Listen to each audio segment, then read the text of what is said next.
Welcome to Pure Hustle Podcast. I'm Mike. And this is Orlando, and we're on episode 120. Yeah. And it is a theme episode. It's a special theme episode. In fact, this is probably the theme episode that I'm looking most forward to because it's something I've, kind of felt like we've needed to do because there's a lot of need for it. And I'm not that far removed from being a new seller myself. And so we're going to get the opportunity to kind of go back through and look at what are some of the fundamentals. And, we'll talk about the importance of just focusing on fundamentals. But anybody who's watching on YouTube right now, who we know you're hitting that like button, right? You're doing that right now. But anyone watching on YouTube is probably noticing that we're wearing matching purple shirts. Yes. And that's what I was looking up because I just wanted to make sure that, we got the right episode that we're going to push people towards because these shirts actually is from Alan from the Alan engagement team. Alan from the seller engagement team. And, he had us on the podcast and it was an awesome podcast. We were on the eBay for Business podcast. It was episode 75. And on that episode, they had asked us about thrifting and so on. And many of you that listen to us now came over because of that podcast. Yeah. So if you're not a listener of the eBay for Business podcast, go check them out. And if nothing else, go check out the episode that we were on just so that, you can hear our voices more. Just kidding. That's not what it's about. But let them know, let eBay, for Business know that we sent you over. Go listen to their stuff. They put on a great show there. And so we appreciate the shirts. They feel very comfy. I love it. No, they're nice. I mean, purple's my favorite color, so it works out. And I like the little podcast logo in front. So great job, eBay for Business podcast. Thanks again, Alan, for the shirts. Really appreciate it. And we sent him a PHP shirt, so hopefully he'll represent us like we represent him. That's right. If he's listening. Hopefully, Alan, you're listening. So, all right. We'll scratch your back, you scratch ours. Hey, you know what? No, we love eBay is our bae. We've always said that from day one. Even though things happen and, whatever it may be, we still love eBay. And some people may question whether I have eBay tatted on my chest, but, not yet. Not yet. We're not there yet. So, okay. Anyways, what a way to start an episode. I've seen him working on his design for his tattoo, though. He's like in between a few of them. All right. Okay, moving on. All right. So this is a theme episode and we want to get back to our roots. Yes. So actually, here's the funny thing, Mike. I don't think we've ever had a how to start selling on eBay episode. No, I mean, here's the way I looked at it. And this is, we had talked about doing an episode like this, or maybe even a series of episodes, not like back to back, but just over time, occasionally dropping in something like this. Because if you think about it, the first few episodes of our podcast was in some ways kind of like how to sell on eBay. Not exactly, but because I was learning, right? And so I look back to some of those episodes and I was just asking a lot of questions. I was explaining my experiences of like, hey, I didn't know that you could print out the labels at home. I was going to the post office and buying labels there. You know what I mean? Mm-hmm. So there was a lot of learning. There was a lot of kind of, here's how you watch somebody fumble and work their way slowly and sometimes, tragically through how to sell and source and all of these things. I mean, there were some mistakes along the way. Tragedy. But I've grown since then and I look back and I'm not asking those same questions. And I've had a few people say hey, I listened to your podcast and, I'm just kind of getting started. Do you have any tips for just getting started? Or people who've even been reselling for a long time.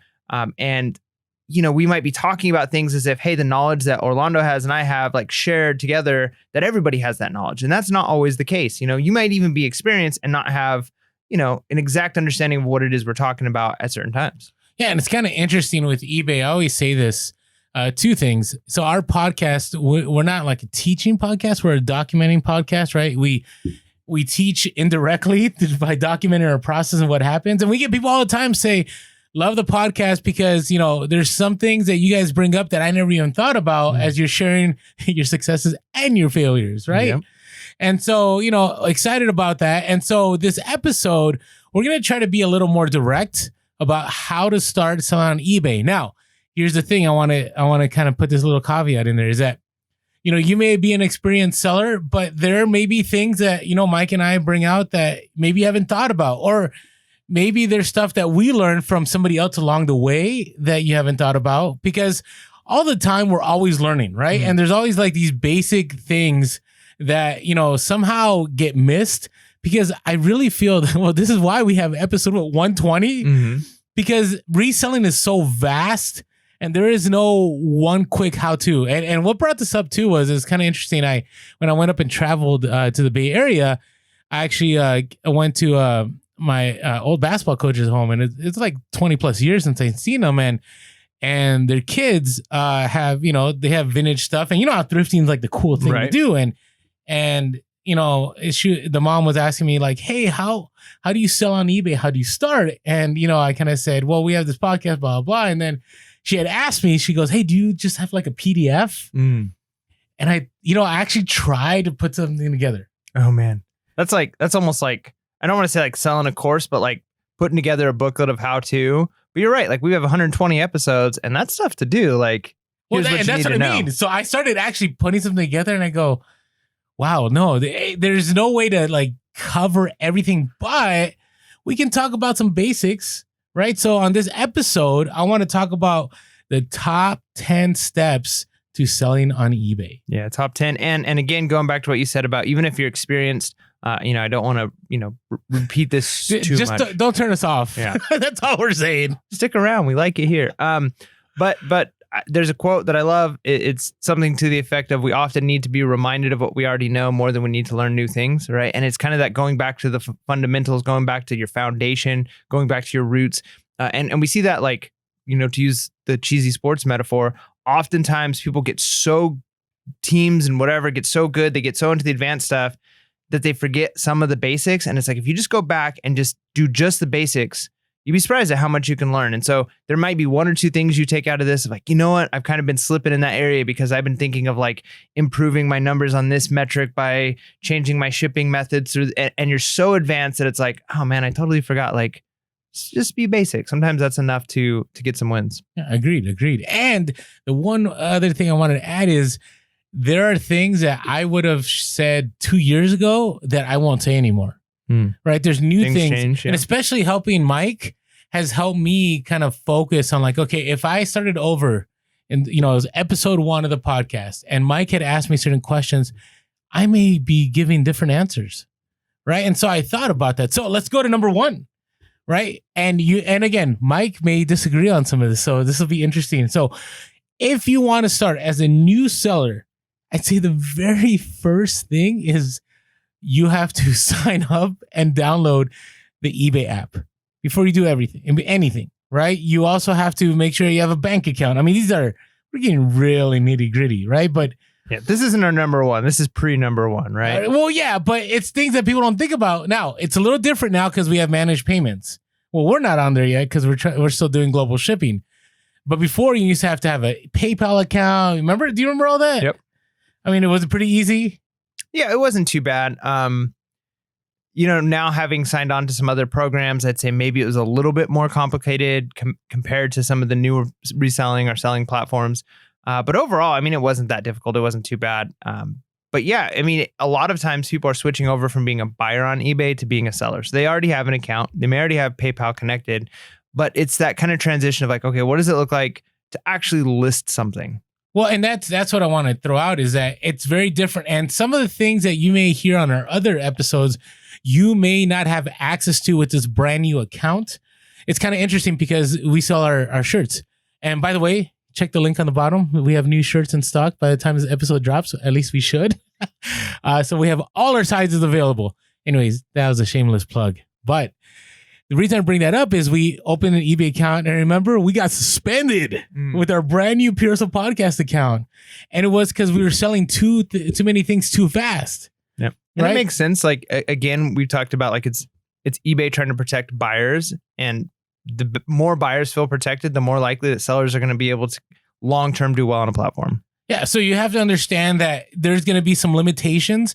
There's actually going to be limitations on the information that you access if you don't have a store, right? And it made me, when we sell a shirt, it's interesting for me because I go in there and I'm like, oh, there's no seller hub, right? There's no, tracking's a little bit more difficult, trying to mess. It's a whole different thing. And so I'm not saying start with the store right away, but understand that if you're hearing other podcasts or you're hearing other watching other YouTube videos about eBay, some of the tools that are being accessed aren't tools you'll have as a brand new seller. Yeah. And it's kind of weird.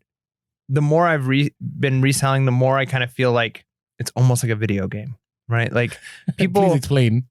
So people on video games, there's actually a funny like Big Bang episode where like one of the characters lost, like somebody stole his account for like World of Warcraft or something.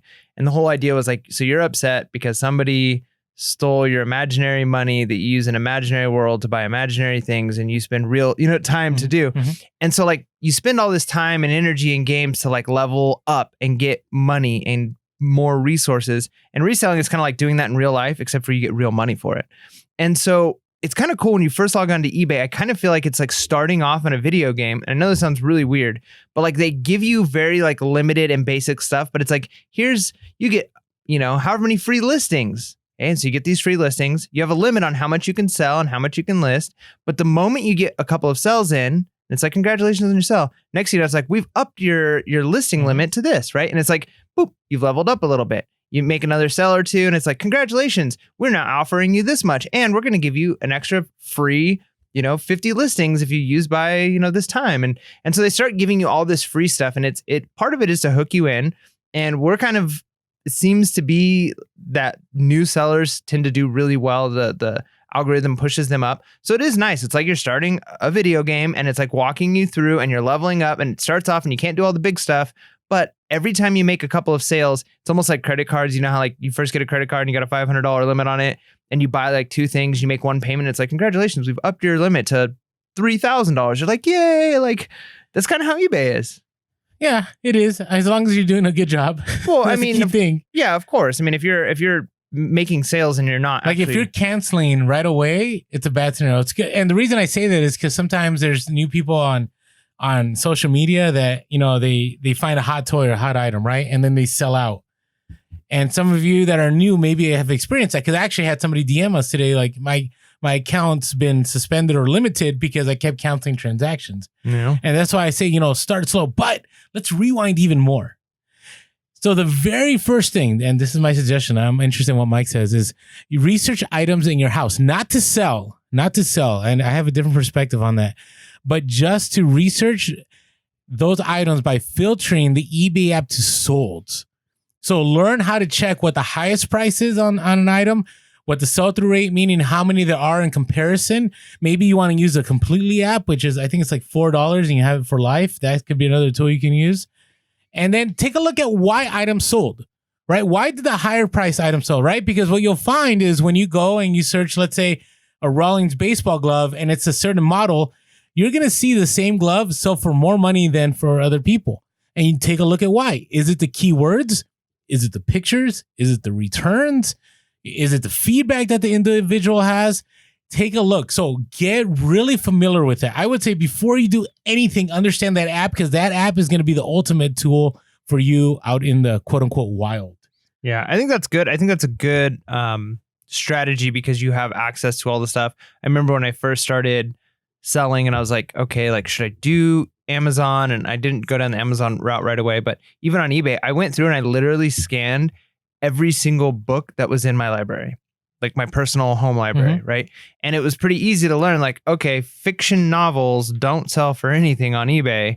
However, a lot of these like nonfiction texts that I have are actually kind of worth some money. And some of my old college books, even though they're like 4 or 5 years old, are still worth some money, some of them. And so I started to recognize trends in that, even though those are things that a lot of people already know, but just by scanning and then kind of getting used to, like Orlando said, how do you filter, right? Because I look at it like I do camera stuff. I do a lot of videography and things like that. And if anybody out there, even like a phone, you get a new phone, and when you first start doing stuff, you start working on a camera, you start working on a phone, it's brand new, it's a new operating system, it's clumsy. You're not quick. You're like, where's that app? How do I do this thing? How do I change?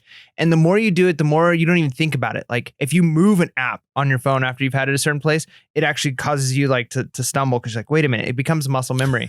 So the more you are used to scan an item or punch in an item, filter, sold, filter by price, filter by date, and then you start getting used to, okay, what's my routine that am I going to be in? Should I be looking at how many are posted? If there's hundreds of them posted for $5, and there's been a few that have sold in the last 90 days for maybe $8, well, that doesn't mean they're going to be going for $8 if there's lots of them. So you got to learn the system. You got to learn the user interface. And the more you're using it, the more familiar you're going to get with it. I don't know if I would say you should stop there. I definitely say find something and sell it in your house, right? Something you don't need anymore. Okay, so I might disagree with you on that one. All right, why? Okay, this is why. So a lot of the advice you hear, and we have even said it ourselves on the podcast, find stuff around the house and sell it. This is why. Now, you may disagree. All right. But I disagree. I'm just kidding. There's a stake in the game when it's for profit and loss, right? Because if you just sell something that you didn't care, that was just sitting around the house, you're not going to go all in on it. You're not going to take the best pictures. You're not going to do the best listing. You're not going to do all those things. But if it's something that's going to cost you and you're going to lose if you don't do it right, then there's a lot more at stake and you're willing to do a better job. That's my perspective. So for me, it's like, hey, if it's around the house, you're like, oh, it doesn't sell. Oh, this thing, I don't care if it breaks and in transit or none of this matters. But if I'm going to the thrift store and I spent $20, I'm going to want my $20 back. And the best way I'm going to do that is I'm going to make sure I have the best listing, the best keywords, the best da-da-da-da.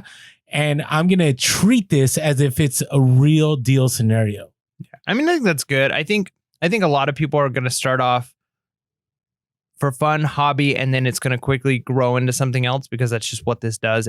Anybody that I've talked to that starts like a small hobby, there's no going back. Yeah, it ends up growing and growing and growing until it's a monster that's out of control. But I get where you're coming from with that. Like, okay, if you want to get skin in the game right away, but the other thing to consider is, I would say there's a whole learning curve that happens, and it would be kind of nice to do that before you're starting to spend money.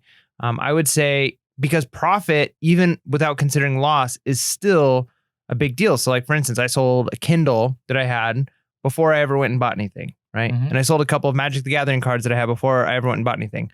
So for me, it was like, okay, here's an item that I don't use and I don't want, and I might be able to make $40 off this Kindle, right? Well, I did auction and I made $28. And I was like, well, I did that wrong. Okay, I learned. And it still hurt, right? Because I could have made 40. So there was still loss there. It wasn't as if it was like, oh, who cares whether this sells or not?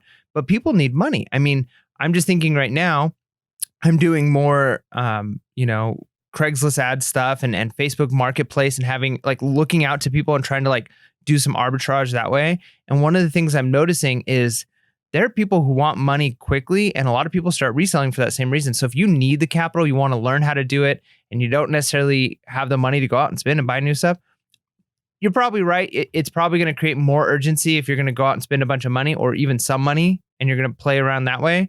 But the nice thing is it's even like the stock market. There's some good stock market apps or some good Forex trading apps where they give you a demo account to start with, where it's like, here's a fake $500 or $100. Go ahead and spend it and see over the next month how much you make, right? And you're still learning the system without, much cost. But this is stuff you're selling. If it's like, I could make $100 for this and I didn't because I didn't list it right, well, you're still going to learn, I think. No, I agree. I mean, I think we're both right. Yeah. We'll leave it at that. Now, so that's point number one. We're both 100% right. All right. So we are. So point number one is research. Research, get familiar with the app, understand how to look up comps. That's what we call it. They're called comps, so comparable prices, all right, or comparative, whatever way you want to term it. So when people use the word comps, that's what that means. And so you're trying to look at how much it's something to sell.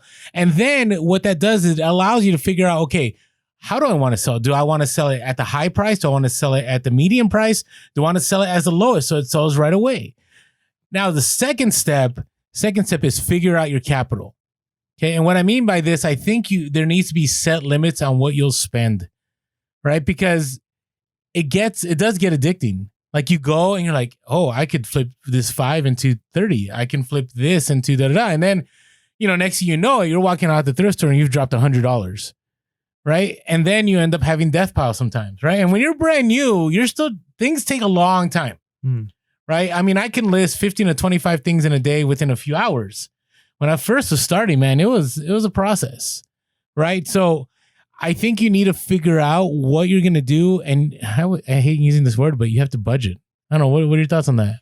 Yeah, I think that's a good idea. I think that's a good idea just to be safe, to say, here's what I have to spend. Never spend more than you have. I refer to reselling as safe gambling because you're really not gambling. It's like a business investment. So you're hedging. You're not even hedging your bet. You're looking at potential gain versus potential loss, your risk versus profit. And most of the time, if you're doing your research, if you're buying the right things, you're going to make money, right? Like most of the time, you're not in the long run going to lose money. So it's not like gambling in that sense. However, if you're just starting out, you don't want to be spending a bunch of money because you're going to make mistakes when you're starting out. You're going to be buying things that maybe you didn't recognize that there were flaws in it. And now you have this thing, this shirt that you thought was going to sell for $40, but then you get it home and you realize the pocket's ripped or there's buttons missing or whatever it is. And yeah, it's going to hurt. So you want to learn from those mistakes early on. So yeah, I would say it's probably good to set a number. I remember when I would go garage selling, I just put a certain number of dollar bills in my wallet when I left, right? It was like, all right. And I thought I was a big roller. It's like, I'm leaving the house. I told my wife, I'm taking $50 this time, right? Like, this is a lot of money. You know what I mean? Because like, I'm taking $50 to go to garage sales.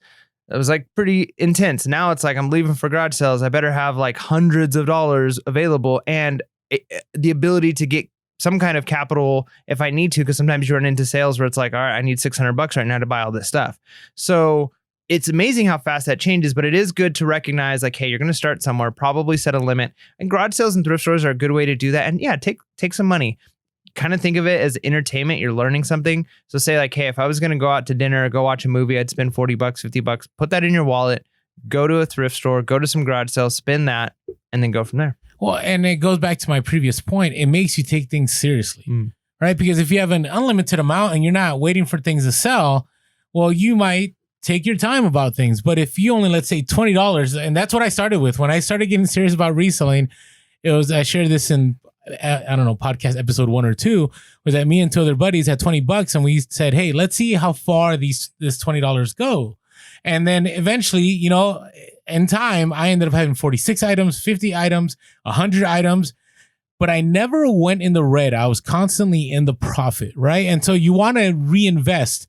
So that's why I'm very big on the set limit, because it forces you that, hey, I'm going to make sure that every dollar I make is going to reinvest and allow me to grow this business. Now, we'll talk about later, you know, when do you pay yourself out, or when is it not just money that you're reinvesting? But that's later down the road. And as a side hustle, that's a lot more, you know, possible to do. As a full-time, and we'll have a whole episode about, hey, you want to be a full-time reseller? That's something of what you do, but you have to be very disciplined when you pay yourself out. All right, so that makes sense about figuring out what you need. Yeah, and even as you start to slowly switch, and this is just like some of these things are just mindset things. And here's a tip I would give mindset wise: if you're starting this as a hobby, thinking maybe it'll become a business, because that's usually how this works, right? Like some people go into it like, I want to quit my day job and I'm starting this right away. But some people just dabble. And it's going to grow and scale.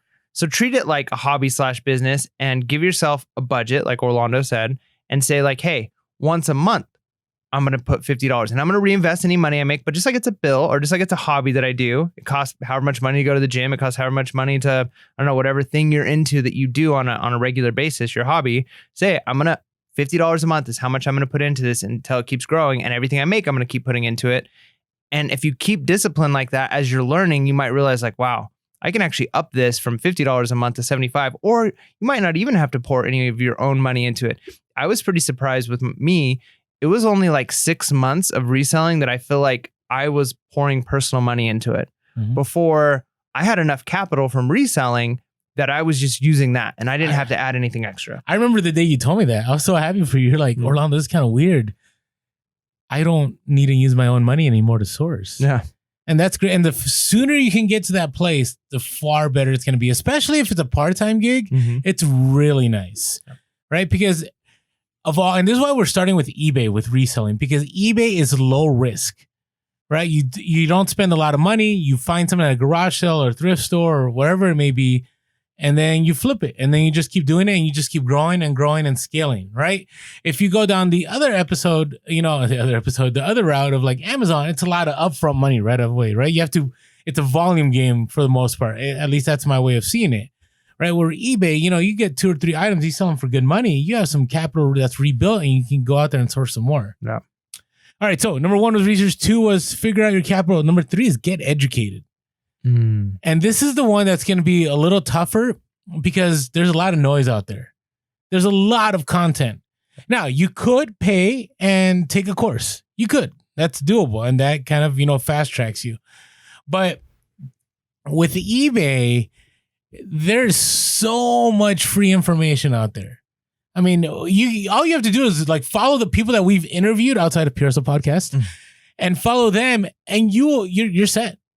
Right? I would say pretty much, I would say every guest, Latin Pickers, they're about FBA books, but they also know about reselling, right? On eBay, right? That's where they started. And so there's so much information out there. I would say you have to make it part of your routine, right? It's kind of like a professional development, okay? Because some of these videos, some of these have, and this is something Mike and I have talked about doing in the future, like what's sold on eBay, right? Or these are items to look out for, or this is how it's shipped, or this is how I source. You need to get educated. Now, there will come a time where you may do better than all the influencers that you watch, right? It doesn't take a long time to like fast track yourself. But I would say slow and steady, gain that education, and then figure out what you want to learn. Yeah. And there's a lot of like great sound bites out there of self-help gurus who kind of have great advice on like, invest in yourself, right? Read books, do these things. And when it comes to reselling, there's a lot of ways that you can get educated, whether it's watching YouTube videos, listening to podcasts, following people on social media, reading books, and just doing the grunt work of looking up a niche and learning what sells in that niche. And let me say this, it feels very overwhelming when you're looking at the overwhelming amount of things. You walk into a thrift store, you go to a garage sale, and at first you're like, I've got no idea. And so the tendency is to stick to what you know. I would say, don't just stick to what you know. Start with what you know, look for those things. But one of my favorite things about being a new seller, which I've in some ways lost, was I was so naive, I was so curious that everything was a possible treasure. Everything. So it was like spoons. There's spoons. I'm gonna look at these spoons. Is there a date on the back of these spoons? And I'm typing in. You look at everything. I looked at everything. And you know what? I learned so much. And hours and hours of looking at junk and hours of looking at junk and finding a treasure that today I probably am still overlooking because it's, like I'm not going to spend time looking at those items because I don't think there's money there. And I've narrowed in on certain things that I like. But you start to develop it. If I were to think now, I can go to a garage sale and I still probably don't know half of the stuff, but I know enough that I can look and say, money there, money there. There's no other easy money here. I'm going to move on to the next one. When I first started, I didn't know all that stuff. Orlando and I would go to a garage sale. He'd do a quick scan and he'd walk away. And I'd be like, wait a minute, I haven't even looked at anything yet. And so it's overwhelming because it's like, I'll never be there. But here's a mindset, again, a mindset trick that I use.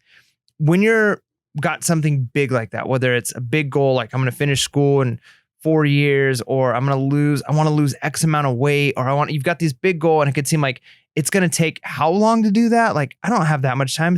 It's going to take 2 years before I can even start using this language kind of proficiently. That seems like forever. That's a lot of hard work. But the reality is that time is going to come and go, whether or not you spend the time learning, right? So 2 years is probably what it's going to take to become really, really proficient at finding items and sourcing and becoming really, really good at it. But 2 years is going to happen whether or not you're using the time and learning and researching. So you might as well do it. And it becomes easier and it becomes more exciting. And it is investment that it's hard to explain, because when you are buying something and you put it on eBay and you sell it, you can do a clear, here's my dollar per hour. It took this long to source it, this long to list it, this long to pack it, this long to send it, right? You can figure out, okay, I made like $30 an hour. When you're just doing research, you have no idea. But what you're doing is you're pouring into the rest of my life. I now know that this item from this year or anything with this brand on it in this condition is going to sell for about this much. And you might only find 10 of those the rest of the time in your, career, as it were. But those 10 times have now paid you so much more than the 20 minutes it took to learn that. So it's hard because you're investing in a future, you're investing in knowledge that might not pay off right away, but you've got to do it. You've got to research everything. Be naive. Don't be afraid to spend time looking at junk, because the more time you spend looking at junk, then next year, next week, next month is the less time you have to look at junk, because you're going to go, yep, junk. You don't have to look it up anymore. Now, I want to add to that, because you had mentioned time and money and so on. So one thing I wish I did right away, and it took time, is, you get into this, I can sell anything, right? Everything. Like I could do 1 to 5, I could do, 8 to 12. And you will pick up a lot of items that won't sell. And you will pick up a lot of items that maybe not be worth your time. And so, and I see a lot of this, we've mentioned before, like Gary Vee and Mug Life, and we're like, well, yeah, $1 and you sold it for $8, but when you take out the fees and the time you spend, you maybe make $2 or $3. Like, is it worth your time? And so, my advice, if you're new, you may get hooked on the fact that, like, hey, I can turn $1 into 10. Like, that's a big deal. Like, I remember when I first started reselling, I would sell a t-shirt that I paid $1 for $12. And I'm like celebrating because that's a huge ROI. I made 12 times my money. Now, it wasn't really 12 times because you take out, PayPal fees, and you take out eBay fees, and you take out, shipping or whatever else. But it's a big deal. Yeah. But you can get caught in the trap of sourcing a bunch of stuff that has very low margins, and you can burn out really quick. So my advice, the Orlando of 2020 in comparison to the Orlando of 2017, 2016 is this. As you're doing this research, begin to discipline yourself to find higher ROI items that you'll make a lot more money. So I'm not talking about 1 to 10. I'm saying, hey, find those items that you can make you can pay 1 and make $25, $30, or pay 5 and you can make 40 or 50, or pay 10 and make $100. Yeah. And actually, in some ways, ROI isn't even the right term there, because 1 to 10 is actually better than... It's great ROI. Yeah, 1 to 10 is great ROI, but your actual profit is $9. So the amount of time and energy you're putting in to make $9, whereas you might spend $10 and then sell and make 40 off of it, you're making a $30 profit. The ROI is actually less, but the amount of work you're putting into that $30 is actually, less work to make that $30. So you kind of got to consider, exactly how much time and energy is it going to take versus the amount of money. I remember I went with a friend when I first started reselling. I'm like, I'm going to show you how to do this. And, he found some DVDs that he looked up, and he's like, yeah, like I could buy this for $2 and they sell for like 12. And I'm like, yes, you're going to make like $8 off of that. Like, that's pretty cool. But like, you're going to have to take the pictures and list it. Like, like that's not bad when you're starting out, but over time, I've noticed even in my own inventory, there's things that I got when I very first started that I wouldn't pick up anymore. And I'm having a hard time getting rid of. And if I do get rid of, those sales are like, oh, want. It was just that. Like, I'm glad to get the space back, but it was like, oh, I made $5 or $10, which when I first started out, that was like, great. I loved it. But you're right. As you can start to become more picky, more selective in the items you're picking, you're kind of curating this own museum of yours, and you can get higher and higher end items, better items. It becomes different, right? You're not as excited about a $5 profit because you've got so many $30, $40, $100 profit items in your inventory.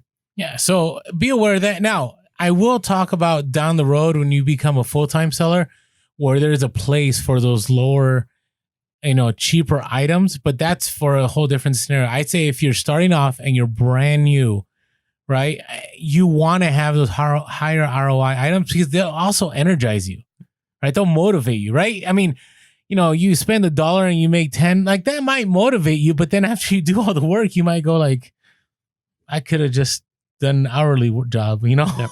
I tell you, like for me, I had a few big things when I first started that made some money.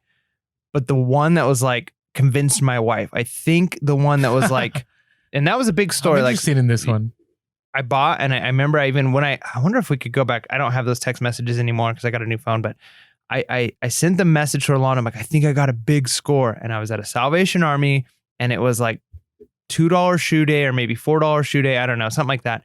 And I bought a pair of cycling shoes. And I remember he even asked me, is it carbon? Is the sole carbon? I'm like, yeah, of course the soles are carbon. I didn't even know they made cheap cycling shoes because I had cycling shoes that had carbon, soles, and I knew they were going to be worth money. And they were $4, and I sold them for, I don't remember the exact amount. I think it was 100, more than 100, slightly, somewhere like that. And I was like, $4.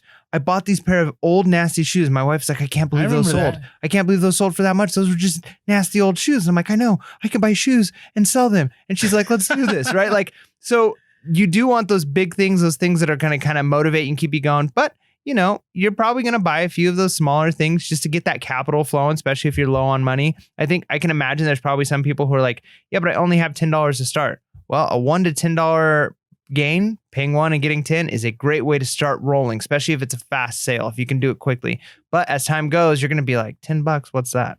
Yeah. And again, it goes back to point number 2, about your capital. It's kind of tied into what model do you want to use, right? Because I know, Mike, in the beginning, you were very fast nickel. Not very fast, but you liked fast nickel instead of letting things sit and go higher price. Now, some people, there's actually a debate in the reselling community. Like fast nickel, some people say is the only way to go because your stuff loses money over time if you're not flipping it fast enough and you're not reinvesting that money. True. Yeah. Right. But there's the other side too that, certain things, it's worth the wait because you'll make several $100s on an item. Right. But that's, I don't know, I feel like we're playing like video games. Like that's level 29 in reselling, right? But that can happen to someone like your shoes. I mean, they're a huge ROI. I remember that. I was pumped for you because I actually didn't know about that niche. And then when you shared that, I'm like, huh. And it changed the way I looked at things too, right? So Mike educated me from the beginning. Yeah. So, all right. So get educated, make it part of your routine. And, put that on a shirt. Get educated. Hey, it's our t-shirt club. All right. Next, before you do anything, so now you have how to research, how much money you're going to spend. You now kind of have an idea of what you're sourcing for. Now you got to get to the shipping. And I truly believe the biggest obstacle to selling on eBay is shipping. It is, for sure. Right? I mean, you've shared that before where it was easy on Poshmark because you just got to throw in a priority box and whatever. But on eBay, it's a little complicated. But I think one of the reasons that it gets complicated is because you sell something, you're brand new, and you're like, I don't even have the supplies. Yep. I don't even know what to do with this. And you end up getting stuck. If you're not prepared for it, you end up getting stuck going to the post office and doing the shipping there, where you buy the box there, you buy the stuff there. And you lose money. That is a terrible idea. Yes. Right? I even did that one time where I went to a UPS store to ship something, and it was like, all right, do you have bubble wrap for this? Like, how much bubble wrap you got to put on? Like, really? You never shared yeah. And wow. Well, part of it, I think I did put some bubble wrap, but not enough, even because I didn't have like a box the right size for it. And I was like, how much like ship this? And they were like, well, we're going to want to put more bubble wrap on this because this stuff isn't really good. And so, yeah, you want to have the supplies on hand and kind of know ahead of time. And you don't need a lot, right? You just need a few basic things. And things like boxes, you can find those, pretty much anywhere, different packing material. But it's good to know that you at least understand what's going to be expected and you have the supplies either on hand or ready to get right away. Yeah, and then that's what I was going to say. So I think there's some that are non-negotiable supplies.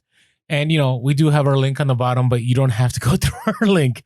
But please do. But, I don't know, I just feel, anyways, there are some things that are non-negotiables because you might end up, did you use the bathroom scale to like weigh stuff in the beginning? No. I did most of my shipping through the USPS, and I'd actually go and yes, I did that too. I'd weigh it there on their little self kiosk. But think about the time that you lost, right? Yeah. I did do that. I remember that's great. You pointed that out. That I really thought I knew what I was doing. Like I'm like, oh, this sold. I'm just gonna go drive down to the post office and just weigh it right there and measure it right there. But that's a lot of time. It depends how far it is. I mean, if it's next door, then maybe. And you might be underestimating shipping. It's great if you overestimated shipping and you made money on it, but there could be times you're like, yeah, this is going to be this size box and it's going to weigh this much. And then come to find out like it's a little bit bigger box and it weighs a little bit more than you thought. And it's going to cost an extra $10 to ship and you actually lost money. Yeah. Yeah. So overall, I would say there's some supplies I think that are non-negotiable. And I would say start small. But there's one that is big, and that is your camera. If there's anything that is the most, I believe, important piece of reselling is your camera. But you know what? Your cell phone takes care of that. Just do your cell phone. Yeah. Everyone's got a smartphone. 100%. I know you'll see some people on YouTube that use like nice, I don't even know what the DSLRs or whatever cameras. The cell phones we have now, if you have an iPhone 8 Plus or higher, you're golden. Now, that's on the Apple side. Yeah. But Mike has his own opinions on Android phones. But yeah, they're just better. Even any current Android phone works just fine. Right? Okay, so your phone can work as your research tool and as your camera. And your lister. You could. Now, that's a whole nother discussion, but Yeah, you could list off your phone. If you're not 50, you're probably going to use your phone. Just kidding. I don't know if it's an age thing. I think it is an age thing. There's so much more available on eBay. It's true, through but I still think I think people in their 20s are going to be more likely to just use their phone for everything. A lot of them don't even use desktops at all. No, I'm not arguing that. I think that's doable. I think it's possible. But understand, if that's the route you go, I would say go to the desktop a few times and see what you're missing. Because then it'll give you a better idea of, which you want to use more. Okay. Now, other things, right?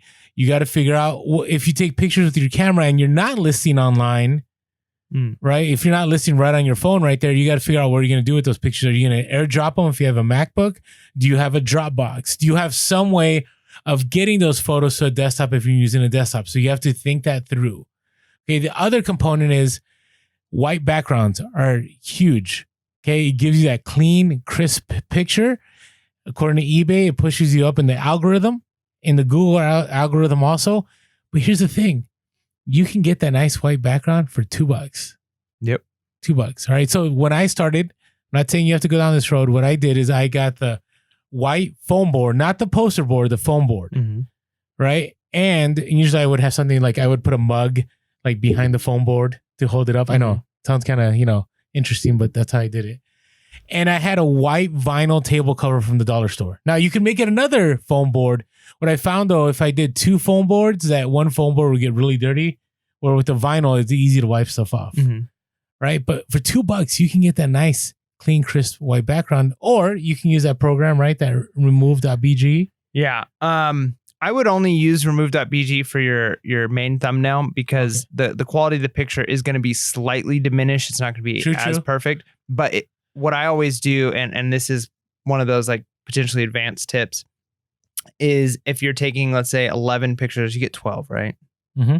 You're taking 11 pictures and then take your best picture, your front picture, and duplicate it and have that one. You use a program. I use a program called remove.bg because it's free and it's really fast. And there's actually apps out there that do the same. Yeah. So that's just one tool you can use. It is. The reason I use this one is it's just, for me, it's the fastest. The apps and stuff, there's a lot of like, you have to click where you want it to remove and sometimes it's not perfect and you have to do a lot of adjustments.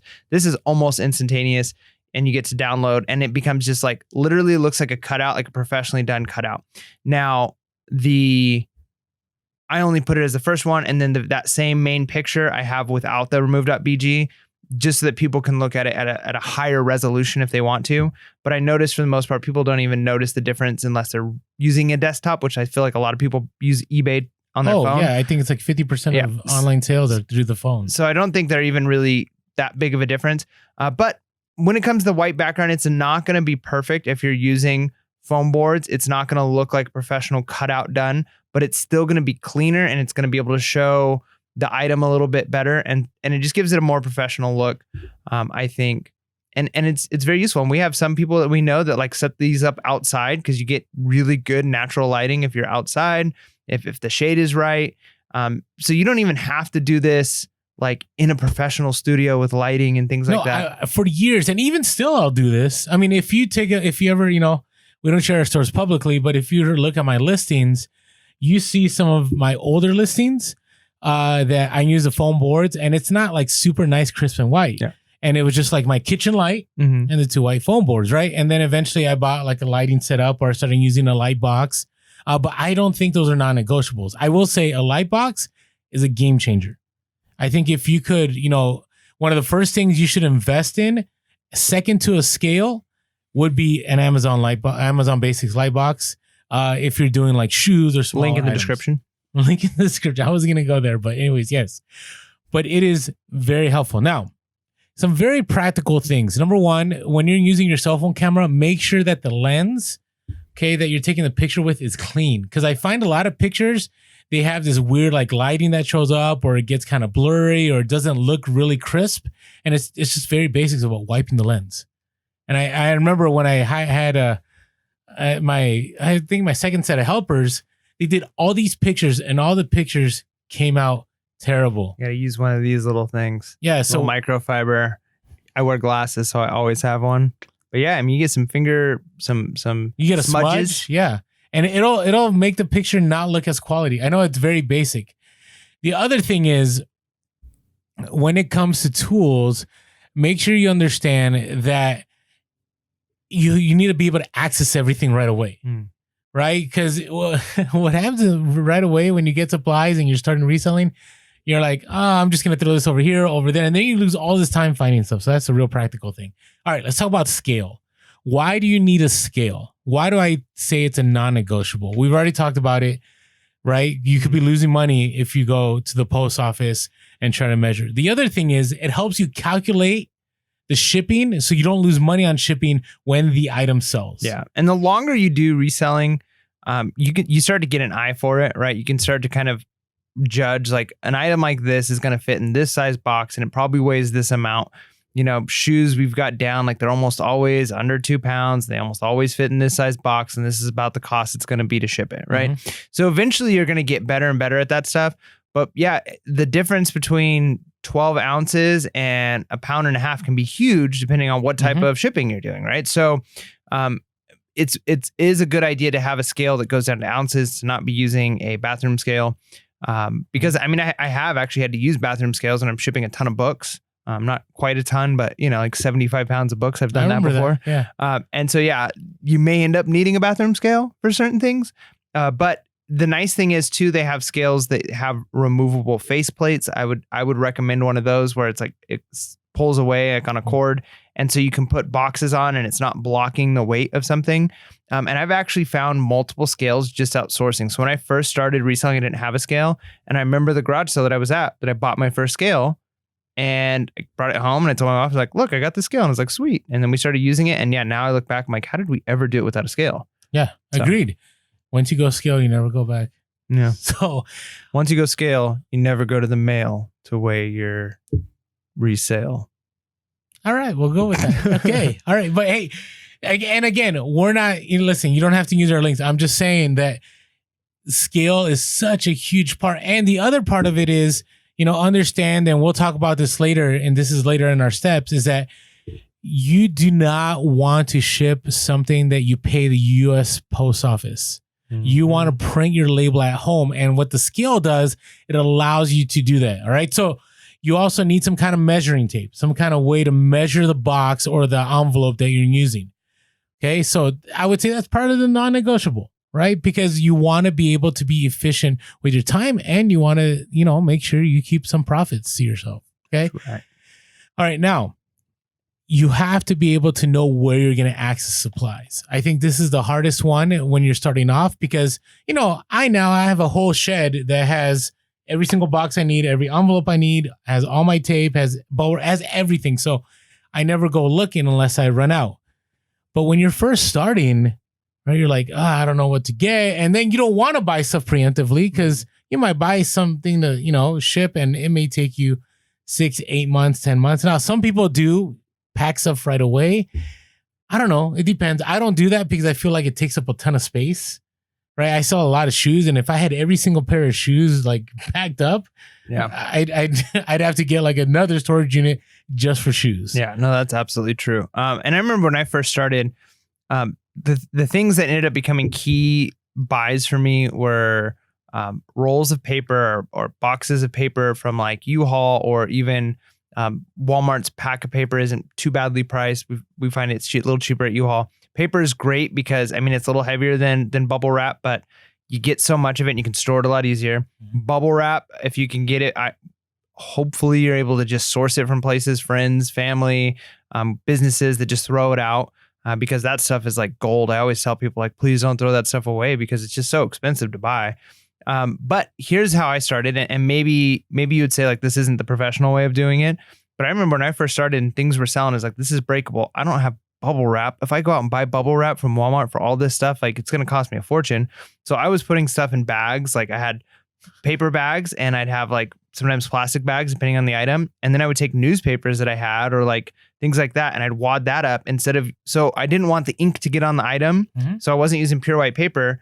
But I was like, well, this stuff is pretty much free, like I've got. No, I use newspaper as part of what I did back in the day. And so now I use pure white paper that I'm paying for, and then I don't have to worry about like getting newspapers from people or, whatever. But, if you're in a bind, that is an option when you're first starting out. If you don't have bubble wrap, man, you need to make sure your stuff's packed well. And there's nothing wrong with using some newspapers as long as the item is protected from the ink that could get on it from the newspaper, because the newspaper will bleed on stuff.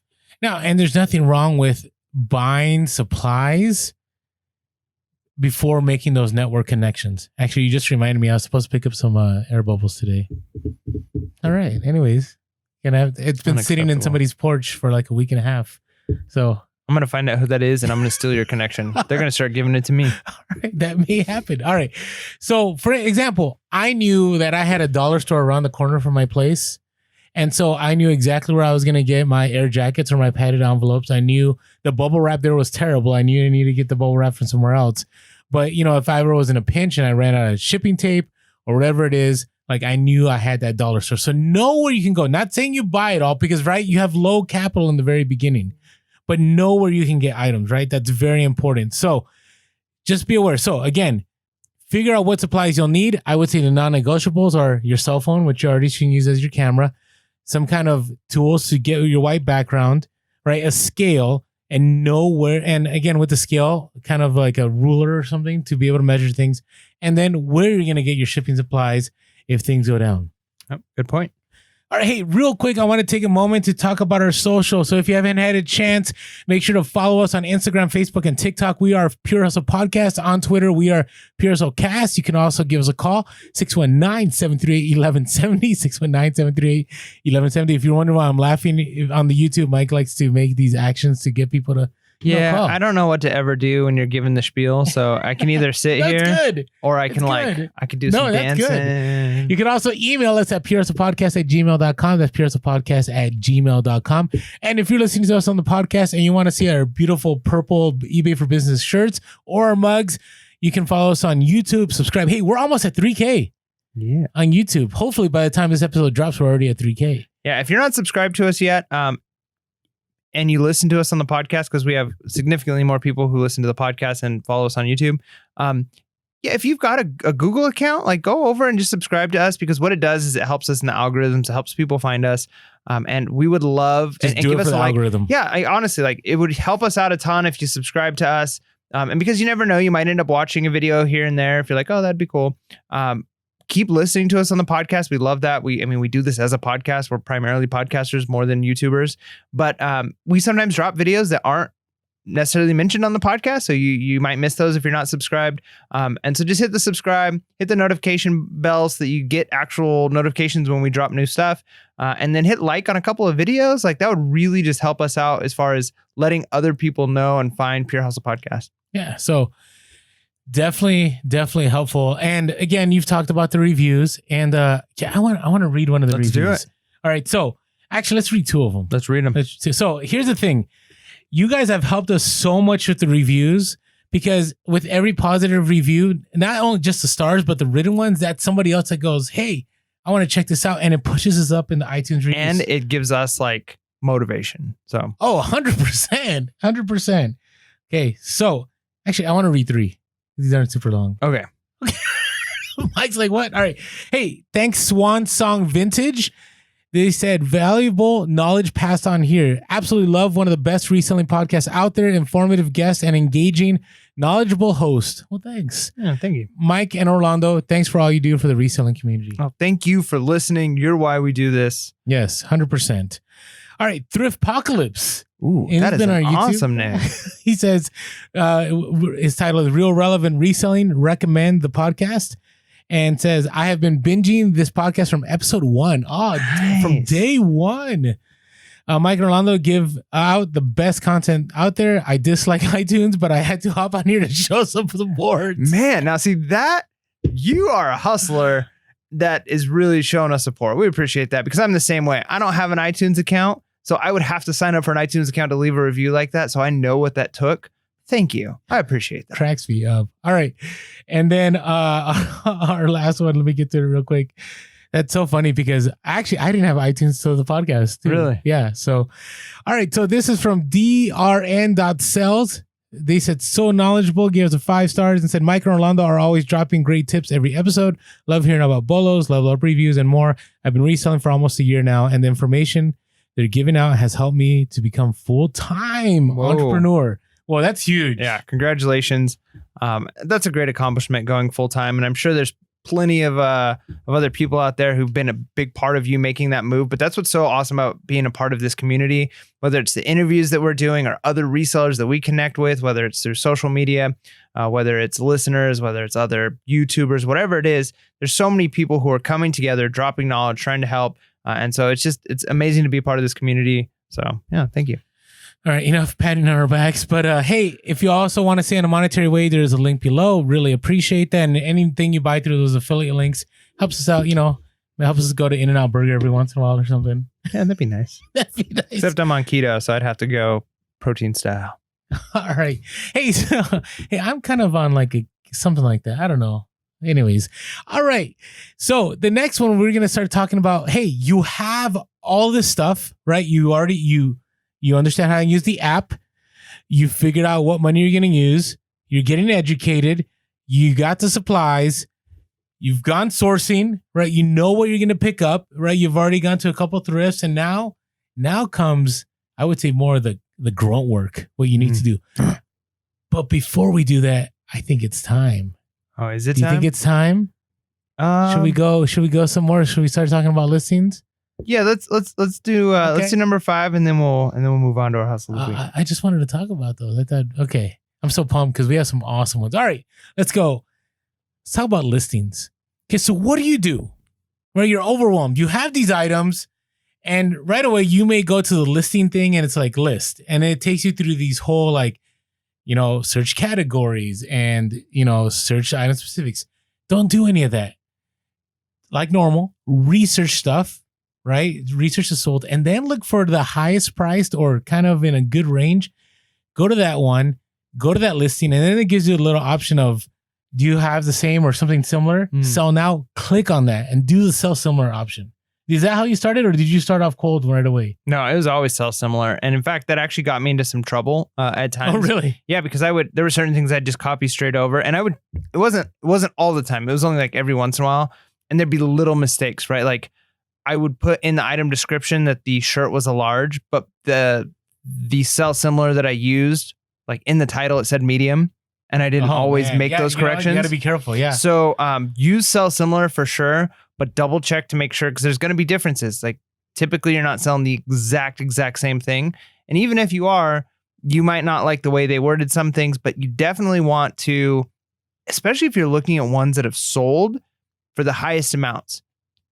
It's almost like free gifts given to you. Like here are potentially the reasons why this sold is because look at my title, look at my description, take some of these, borrow some of these. I always tell, I'm an English teacher. I'm like really big on students, like just copywriting or copy editing, where they literally take a passage, short paragraph, and they write it down. And I can hardly ever get them to do this. I ask them to do this like on their own for extra, but you literally can start taking these skills from another established author, and it becomes part of your own writing style because you just literally wrote what they wrote. And part of that becomes like you. And you do that when you do sell similar. What you're doing is not just stealing their post for that minute for that one post, but you're learning techniques that you're going to use forever. Because you might say, oh, it's a really good idea to include the color or the size and have it in this order. And then, oh, look, all the ones that are selling for a lot have these types of keywords in their descriptions or in their titles. And so you're gaining those skills that you can use on postings where you might have to go cold, where there might not be any comps that have sold. Yeah. I mean, and that's the thing. It is like a free gift because all the research is already done for you, right? And one of the key things, and you mentioned this a little bit, is the keywords. Like, you don't want the keywords of the stuff that's sold for the cheapest, right? Because chances are that those that sold for the cheapest, they also may have the bad pictures, or they may have sold for that cheap because they had something misspelled or incorrect, right? You want to go with the top, right? Because one of the questions I always get is, how do I know what words to use? Okay. Look and see what the items that sold the most for are using for those keywords. And it's okay. It's okay for you to borrow those, right? You're trying to model. And again, this is before you get all these resources. So when you become, more, I would say, experienced reseller, you may eventually get an eBay store and you'll have access to sell.therapy.com, which is Terapeak, which there's an SEO search, which is search engine optimization, which will give you the best keywords for certain items, right? Or you also have tools to like sell-through rate on Terapeak, or you'll have tools of, how many people sold this with free shipping? How many people charge shipping? How much did they charge? So right away when you're new, you're not going to have access to that. So, as they say access to that. Okay. And so what you do is you look at those listings. If 9 out of the 10 listings that sold for good money was free shipping, you probably want to do free shipping on your item, right? If 9 out of the 10 items had, and you and I will, go back and forth on this, had free returns or 30-day returns, you may want to consider that, right? You want to model what the best listings have, but the most important thing is the keywords, and it's going to be your pictures, right? Because I will guarantee that the items that sold for the most money had the best pictures, right? So you want to make sure you do that. Now, the other thing on top of that, let's go back to the title here. You want to use all 180 characters. Does that make sense? Right.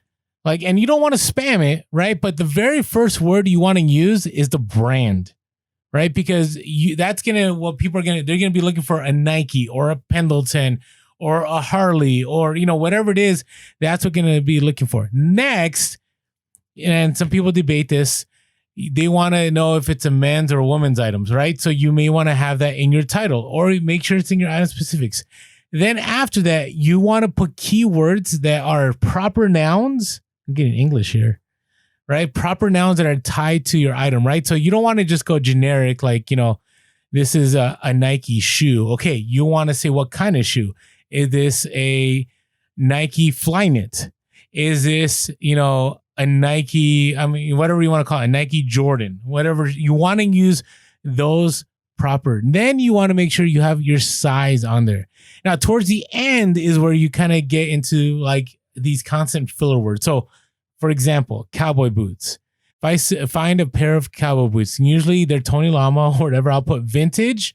Then I'll put Tony Lama, right? So you always want to learn NWT, new with tags, NIB, new in box, NWOB, new without box, or NIP, new in package, or VTG, which is vintage, right? You want to learn these keywords, right? When you're starting off, right? Because people are looking for those. So I would put, vintage. Let's say it's new with tags, vintage, new with tags. Maybe it's dead stock. So you want to learn what dead stock is, but let's say it's not vintage, new with tags, Tony Lama, men's. And then you want to get really specific. Is it Tehu lizard? Is it snakeskin? And then you want to get into the colors. Then you put maybe the model, right? If you find the model, and then you put the size. Then after that, I'll usually throw in some random words like Western, rancher, obviously cowboy people boots. Might be searching for. Yeah, cowboy boots is something I would use. But the other thing is make sure in your listing, when you're doing that, later on your item specifics, you get as specific as possible because eBay has been very clear that that's what they're looking for. Yep. Right. So be clear about that. That makes sense we're just talking about the title of the listing. There's so much more we need to go to. Yeah, no, very, very true. So, and it's a lot, it's overwhelming. And I'll be honest, when I first started, my titles weren't the best. My descriptions weren't the best, and I was still selling. And it's one of those things you're going to get better. Part of the thing is to realize it's better to do something than to do nothing, right? It's better to, yes, 100%. It's better to list something with an imperfect title than to not list because you're stuck on, I don't know how to do the best titles and you're spending too much time. It just doesn't end up happening. That's a great point though. Like that's something you can get caught up on. I remember when I first started, I would spend sometimes half an hour trying to find the right keywords. You don't want to. Yeah, it's not worth it. At that point, you're losing money because your time is valuable. And so, yeah, I mean, as you go, and I'm still occasionally going back and making corrections on some of the things I bought back in the beginning. Like, oh, this is a lame title, or man, those pictures, I should really redo those. So you're going to have time later on as you learn to go back and maybe change a few things. But I had a whole lot of stuff that sold that I probably should have changed, but didn't need to because it sold. So it's better to do something, learn how to do titles well as much as you can. But just get something up there, get it listed, and continue to learn. That's one thing I just want to remind people, because I remember being a new reseller and just how overwhelming some of it can be. And when you've been doing it for a long time, you almost forget how it felt. And so the titles, they're important. And the better you do on them, the more your sales are going to be. but you'll be surprised. You might be able to sell 7 out of 10 things with just okay titles, and those other 3 you're going to have to tighten up some point down the road.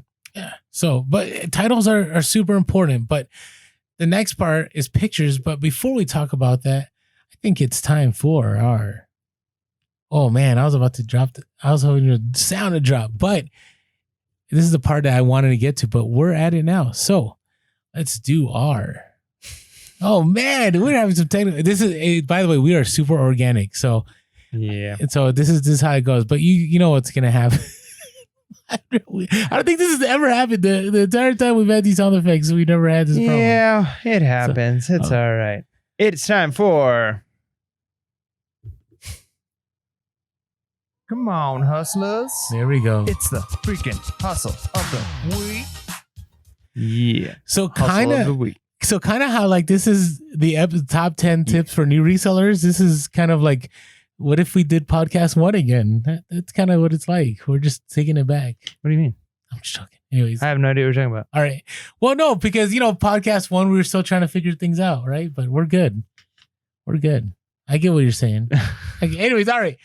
Mike, throw us a hustle of the week. All right. So first hustle of the week comes from Sarah, IG handle @sales by Sarah. So sales_by_Sarah. Had a bunch of stuff donated and ended up with a Sansui receiver. So this is like an old vintage receiver that you would use for like audio equipment. Previously sold one for $380. The problem was it had no power cord. Checked comps to see if it would sell for parts. Put off listing because it was super heavy, and once listed, it sold the next day for full asking price of $275 plus shipping for a 4 parts receiver. Now, that's one of those things, right? Like you can get to the point where like, man, it's heavy, it's a lot of work, it doesn't work. Should I list it? I got a whole bunch of VCRs that are like that. But man, some of these vintage electronics, it's worth it. And to turn something that was free to $275, not a bad job. But isn't that always the case? Like you put off something, like you don't want to list it because it's a lot of work. And then the moment you list it, like boom, it sells the next day. And you're like, why didn't I just list that? So, and it's funny because when I was DMing Sarah, she was like, yeah, I also wasn't looking forward to the shipping. Yep.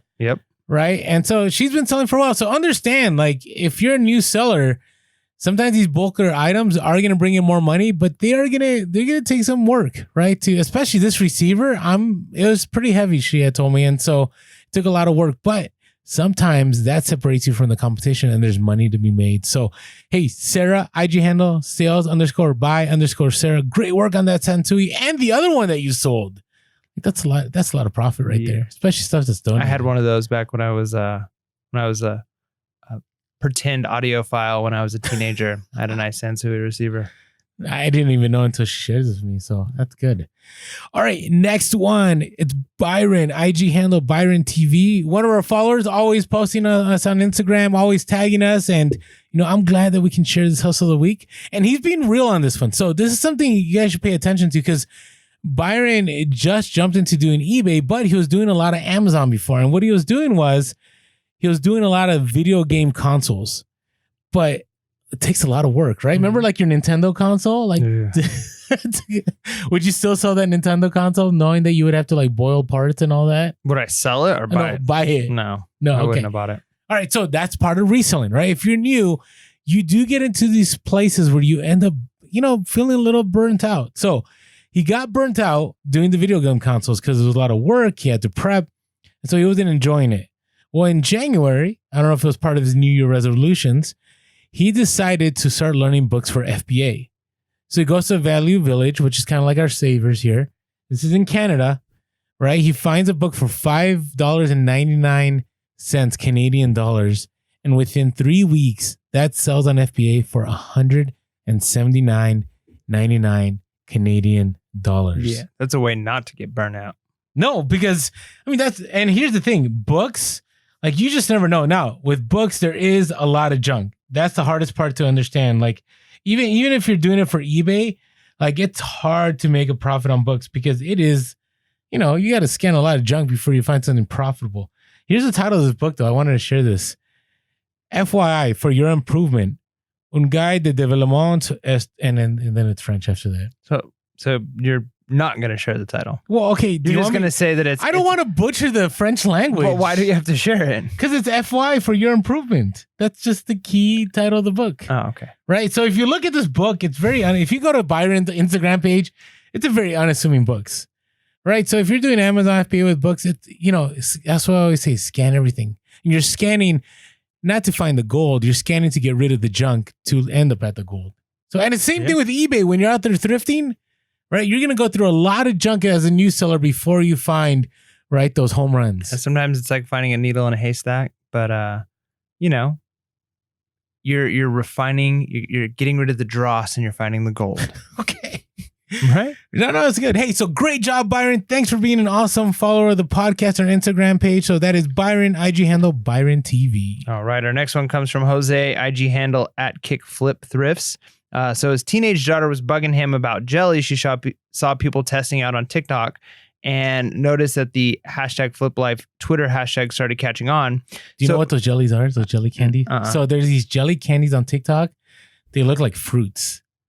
Like they're jelly. It's kind of interesting. Mm-hmm. So I don't know. I don't know why it caught on. I never could get my hands on any because they sold out everywhere. Mm-hmm. All right, go ahead. It shows the power of trends. So I found some of these TikTok jelly candies while on vacation. Bought the whole stock for 20 bags. Yep. I know how to read. Thank you. Figured out a way to fly them back and started selling the same day that they were listed. Sold out within days. The buy cost was $2.50 a bag and sold them each for $39.99 plus shipping, but didn't sell the 20th bag. Decided to give it to the daughter because, daughter was the one that gave him the hint that these were the things to buy. So anyways, continued to restock, but eventually prices began to drop, which they always do.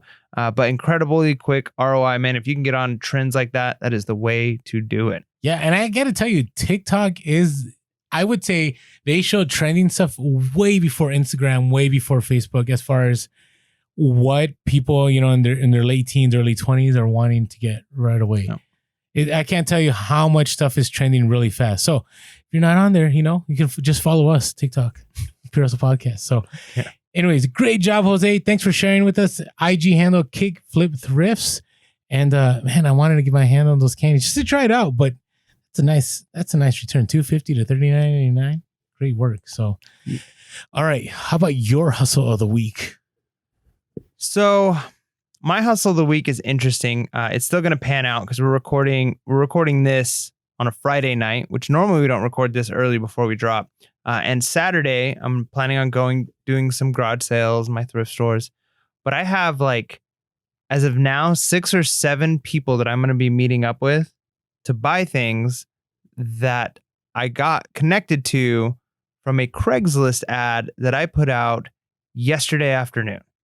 Right. So after our last interview with Primetime Treasure Hunter, I was like, you know what? I'm going to do this Craigslist thing. And so I threw together an ad. I worked on the keywords. I made a graphic and I researched a niche that wasn't already saturated on Craigslist as far as people with ads. And the nice thing is it took a long time to find the one that I was looking for. And I set up this ad and I'm the only person in our area with ads for this item. Nice. Right. So until I start making ads for I'm joking. Oh man, I would not be happy. No longer would be Pure as a podcast. Yeah, I will slash your tires if you do. No, I'm just kidding. That got violent fast. I'm sorry. But it took some time, but man, being the only one, even though this isn't a big thing where there's thousands of these selling every day, so that would cause it to be a saturated market and you're gonna have a hard time competing. But I'm in a market where there's not a ton of people even selling their own things, but there's enough. And because I'm the only one, within under 24 hours, I've had 6 connections. I've had more than that I couldn't come to agreement with prices. But the crazy thing is I know some about this niche, maybe more than other people in some ways. However, almost everything that has been sent to me, I've had to research before I'm yes, I'm going to buy it. I'm okay, should I buy this? And so I'm looking up and I'm looking at the pictures that they're sending and I'm researching items. And so basically by creating this ad and having to respond to these people, because you got to respond quick. If you remember back to what Craigslist Hunter was saying, I'm not Craigslist Hunter, Primetime Treasure Hunter said, you got to respond quick to these ads. So I'm researching fast, on the fly. I need to become an expert, not just in this niche, because niches can be huge, but in this item. Is this item worth it? What condition does it need to be in? And it's crazy because it's going back to this idea of research. this is forcing me to learn a lot, but I've probably made at least $300 net off of these places I'm going to stop tomorrow. And imagine that. Like, imagine if I could tell you, you're going to go to 6 garage sales tomorrow and you're guaranteed to make at least $300, and here are the items you're going to pick up, right? It'd be nice because sometimes you go out to garage sales and you get nothing. And you could be driving around to place to place to place. That's a rarity, but yeah. You say it's a rarity, but I mean, it does happen. Like, it's not there's some days where it's like, yeah, I made $1,000. Oh, yeah. You know what I mean? Days you make like $200-300. Yeah. Some days you don't even make that, right? Like, oh man, you're acting really. No, I'm not. No, I would right say now. no. I would say back in the day, like when I first started, like in time, right? You learn and you surf. Because I remember there were days where I'd be like, "There's absolutely nothing." Well, I'm not saying that there's nothing, but like, let's just, if we were to look at our Instagram, there's many times you go out and it's like you show your trunk and it's like 5 items and it's like not a great day garage selling, not a great. No. So it's not. It's probably 20% of the time, 30% of the time. You know, Yeah. and I'm still going to go garage selling. So it's like guaranteed that on top of whatever I'm going to do garage selling. That's awesome though. Yeah. I mean that, and again, it was a little legwork putting that sign together and posting and all that, but now it's coming to you. And it's under 24 hours, right? Is what I'm saying. So like, who knows what this is going to look like over the next week? If this would have been up for a week, how much would I have made tomorrow going out buying stuff? You know, No, I think it's genius. It's awesome. I keep saying like, Mike, you fast tracked like your knowledge of reselling, right? And the thing is, think about it. Like I've been selling for years, but it wasn't until Primetime Treasure started talking about it that you took action, and I'm finally going to start taking action. Even though I've been about reselling business cards, I've been about networking with people, but sometimes it just takes that one person that's done it a lot to kind of push you to the next level. So that is nice. what about you? What's your hustle? I'm sorry. I was just pondering about all this stuff. I know what you're talking about, and I really want to know like how things land, and obviously you don't have to give specifics, but was it worth it? Right. Or does it, because you had talked about earlier that it's kind of the negotiation changes when somebody's trying to sell you something. Yeah. And we'll probably even mention that on maybe our next level up review, because we're still talking about negotiation. I think it's going to be our last one. It is different. Like, I've been using a lot of my negotiation skills. I feel like I've been texting my wife a lot, like screenshots of like the conversations I'm having with some of these people. And I'm like, I basically just send the text message and just say like mic drop or like crushed it or like You talk negotiation about masters. Well, because it's like I'm showing that the techniques that I put in place from our never split the difference are like working. No, it's nice. Like, it's validation. I'm talking like I'll send her like a long, not even that long, like maybe 5 or 6 back and forths with somebody, and they're like, no, I will not sell this for under $80. I will not. I'm stuck. I will go down to 75. And I'm just like, hey, sorry. Like, and I use all the techniques. And by the time we're done, I'm like, hey, if you ever want to sell this, like hit me up. I'm sure you can probably make what you're asking for it. Just take some time. Good luck. And then like 20 minutes later, they're texting back, fine, you can have it for 30. And it's like, boom, No, that's awesome. It's good. So, all right. So my hustle of the week is a little different. It's not a specific item. So I was in the Bay Area. I didn't get to go to the Super Bowl parade, but instead I decided to go sourcing. And I learned a very valuable lesson. So I went to the store, and those of you who watch us on Instagram, you saw the first time I went there.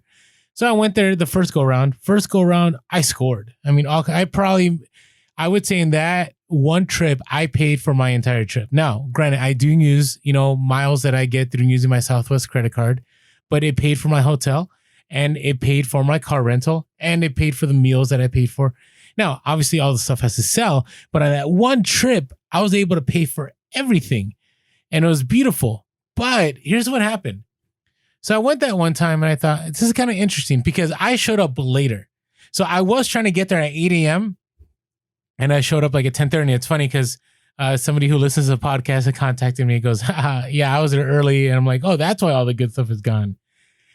And so I thought, interesting, because when I was there was still good stuff. So they restocked at some point in time, right? And I noticed that because I was so heartbroken. There was a 49ers satin starter jacket.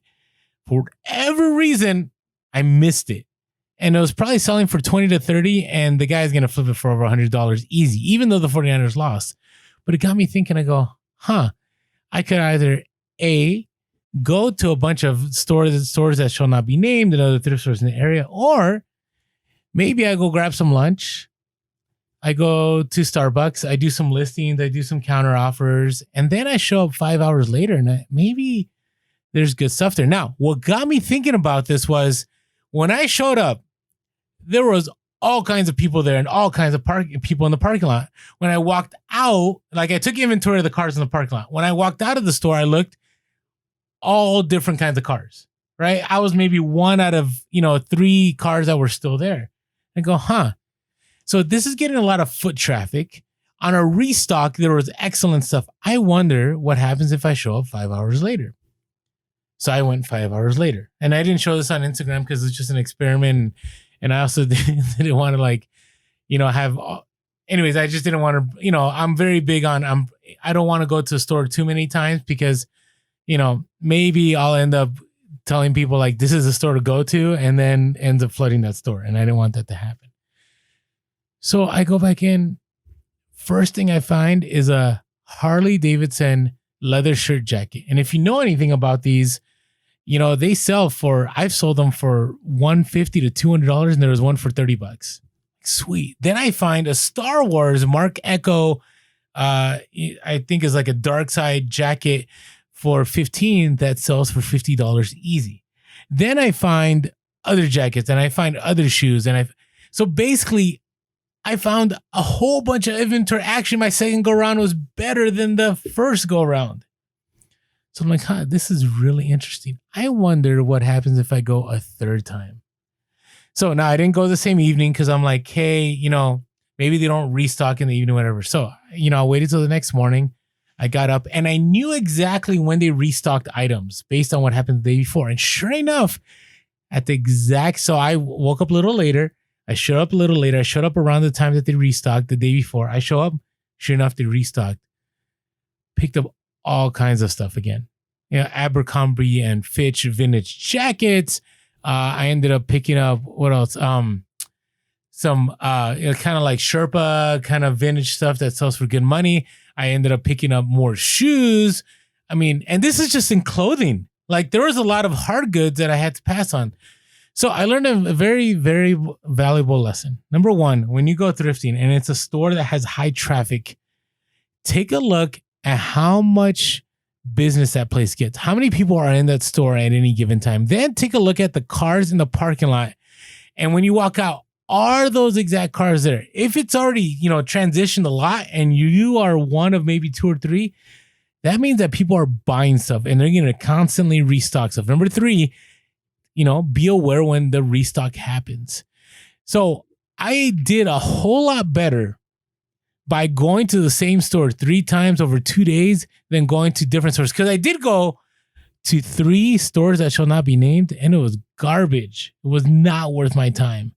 And so learned a very important lesson. And, there's that honey hole we go to here. I'm pretty sure it's the same thing because I've gone there in the morning and afternoon, and it still was worth it for me to go. So that is my hustle of the week. I probably am going to net at least $2,000 from those 3 trips that I made. So it's definitely worth it to me. Yeah. So anyways, just something to think about.